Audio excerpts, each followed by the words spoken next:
Today we were faced with our toughest uphill hike since the foothills of the Pyrenees. We would gain about 600 meters of altitude, or about 2,000 feet, over a distance of only about 8 kilometers. Our friend Brad thought that the difficulty would be a little too much for him on his sore feet, so he took a cab to meet us at our endpoint. We thought that it may have been a tough climb because of the rain yesterday and potentially slippery conditions, so we left early. The trail ended up being in really good shape, so we made great time. It was a winding path with plenty of switchbacks. About 1/3 of the way up, we stopped to have some cherries that we had bought the other day. And then the uphill climb continued, although suddenly we were out of the trees, and the views became spectacular.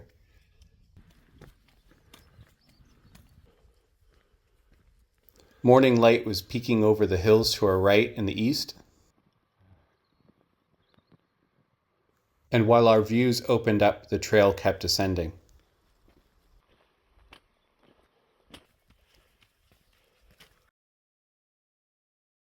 About 2/3 of the way up, we stopped in La Laguna for a proper breakfast.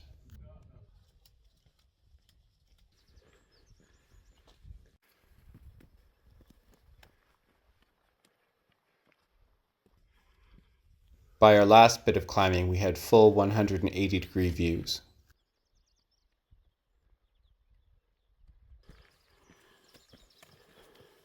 This part of trail would bring us into Galicia, the northwesternmost junta of Spain. A bagpiper, as he saw us approaching on the trail, started to play for us as we approached our ending point for the day, Cebreiro. Galicia is a land with a unique language different from Spanish and significant Celtic influence.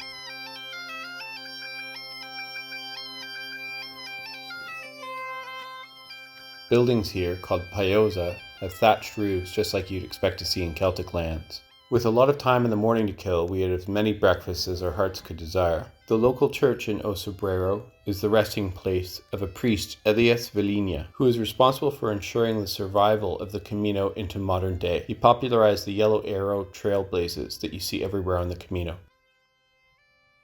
After one last breakfast, and then a couple drinks, our friend Brad arrived. In time for lunch, of a couple local specialties, caldo gallego, a soup of pork and potatoes, and a soft cheese served with honey. By mid-afternoon, the town could officially be called busy, especially at a local bar where we shared a bottle of cider with a very interesting aerator.